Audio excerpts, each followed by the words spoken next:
প্রথমে রঘু ডাকাত এবং তারপর রক্তবীজ 2 দুটো সিনেমার যে টিজার মুক্তি পেয়েছে সম্প্রতি, দুটো টিজার দেখেই বাংলার সিনেমা প্রেমী দর্শকরা কিন্তু খুবই রোমাঞ্চিত। দুটো টিজারই তাদের ভালো লেগেছে।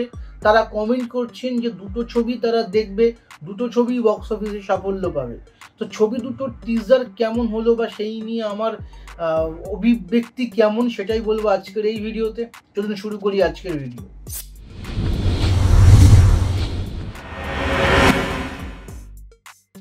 প্রথমে রক্তবীজ 2 নিয়ে বলি যে শিবপ্রসাদ এবং নন্দিতার পুরনো যে সমস্ত সিনেমা, ফ্যামিলি ওরিয়েন্টেড যে সিনেমাগুলো, সেগুলো আমার খুব একটা পছন্দ হয় না এবং আমার বারবার মনে হতো যে এত বড় ডিরেক্টর, তাদের সব ছবি হিট হয়, তবুও তারা কেন ফর্মুলা থেকে বেরিয়ে আসছে না, নতুন কিছু করছে না। তো তারপর তাদের রক্তবীজ দেখেছিলাম এবং ফ্র্যাঙ্কলি স্পিকিং যে রক্তবীজ আমার খুব ভালো না লাগলেও আমার মনে হয়েছিল যে হ্যাঁ, এই ডিরেক্টরদের মধ্যে সেই পোটেনশিয়াল আছে এবং এরা চাইলে একটা ভালো মাস কমার্শিয়াল মুভি, যেটা সমস্ত রকম দর্শকদের ভালো লাগবে, যারা হিন্দি থ্রিলার ফিলার ইত্যাদি দেখে, তো বানাতে পারে। এবং তারপর যখন তাদের বহুরূপী দেখলাম, তো আমার তো বহুরূপী অসাধারণ লেগেছিল। যে বহুরূপীর মতো একটা বাংলার মাটির গন্ধ মিশে আছে এবং তার সঙ্গে সঙ্গে দারুণ টুইস্ট, দারুণ থ্রিলার এবং লাস্ট অব্দি সিনেমা একটা টান টান উত্তেজনা ছিল। তো তাদের কাছ থেকে রক্তবীজ 2 আরও ভালো হবে সেই আশা করাই যায়। এবং রক্তবীজ 2 এর যে ট্রেলার দেখলাম সেটা কিন্তু অনবদ্য লাগলো। হিবু নন্দিতার একটা অদ্ভুত সুন্দর জিনিস আমার লাগে যে ওরা কিন্তু বাংলার বাইরে বেরোয় না, বাংলার মধ্যে এত মণিমাণিক্য রত্ন ভাণ্ডার রয়েছে, ওরা সেটাকেই আরও বেশি করে এক্সপ্লোর করে, যে যার জন্য তাদের ছবির মধ্যে অনেক বেশি বাঙালিয়ানা থাকে। যদিও কিছু কিছু শট হয়তো অজয় দেবগনের সিংঘম থেকে বা সলমান খানের কোনো একটা কিছু একটা থেকে দাবাং ফাবাং থেকে নিয়ে নেয়, ঠিক আছে, কোনো ব্যাপার না। সম্প্রতি মিমি চক্রবর্তীর সিনটা একদম কিয়ারা আদবানির সিনের সঙ্গে প্রায় ম্যাচ করে যাচ্ছে এবং দর্শকরা না নিজেদের অজান্তেই কিয়ারা আদবানির সঙ্গে তুলনা করছে, কারণ ওয়ার 2 যে ট্রেলার টিজার ছিল তার সঙ্গে ম্যাচ করে যাচ্ছে ওই শর্টগুলো। তো তবুও যা হোক, নিজস্ব গল্প, মৌলিক গল্প, এবং আবিরকে, মিমিকে আগের বারও সকলে খুব পছন্দ করেছিল, এবার বোধহয় মিমির ক্যারেক্টারের ডেপথ আরও বাড়বে।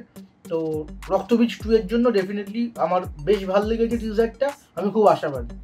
এবার আসবো দেবের রঘু ডাকাতের টিজার নিয়ে। রঘু ডাকাতের টিজারটা তো অসাধারণ হয়েছে, যদিও প্রচুর আর্টিফিশিয়াল ইন্টেলিজেন্সি শর্ট ইউজ করা হয়েছে, প্রম্পট দিয়ে শর্ট তৈরি করা হয়েছে, যেখানে ভিএফএক্স আর্টিস্টেরও ইউজ করা হয়নি, কোনো ক্যারেক্টারেরও ইউজ করা হয়নি, শুধুমাত্র কম্পিউটারে বসে কতগুলো প্রম্পট দিয়ে কিছু সিন, কিছু শর্ট জেনারেট করা হয়েছে, যেটা আমার খুব একটা ভালো লাগেনি।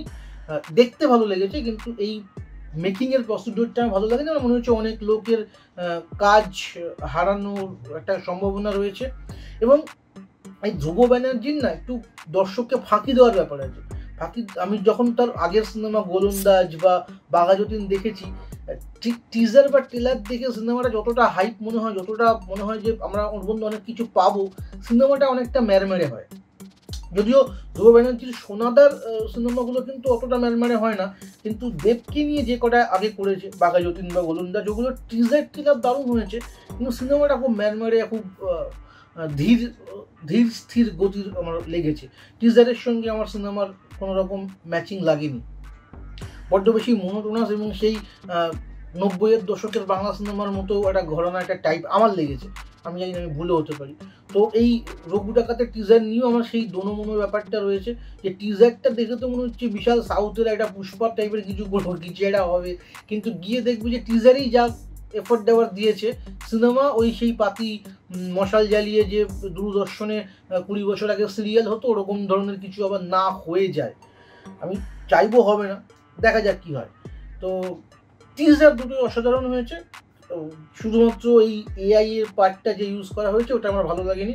এবং দেবের রঘু ডাকাত টিজারের একদম শেষ দৃশ্যে যখন দেব ওই লুকটা দেয়, তখন আমার মনে হয়েছে ওই শটটাকে আর একটু ভালো করে নিতে হতো, কারণ ওটা একটা এনজি শট ছিল, কারণ ওই শটে দেবের চোখ কিন্তু ডাবল শিফট করেছে, মানে ঠিক মতো ক্যামেরার দিকে লুক হয়নি, একবার এরকম তাকিয়েছে, তারপর এরকম তাকিয়েছে। যদি আপনারা আবার টিজারটি ঘুরিয়ে দেখেন তো দেখতে পারবেন যে দেবের লুক শিফট হয়েছে, ওটা এনজি শট ছিল, হয়তো পরবর্তীকালে কোনো শট নেওয়া হয়েছে কিনা আমি জানি না, তবে শটটা এনজি শট ছিল, এনজি শট ইউজ করা হয়েছে। তো যাই হোক, এই ছিল আমার এই রক্তবীজ 2 এবং রঘু ডাকাতের টিজার সম্পর্কে মতামত। আপনাদের কেমন লাগলো এই টিজার দুটো অবশ্যই আমাকে কমেন্ট করে জানাতে পারেন। ধন্যবাদ, আজকের ভিডিও।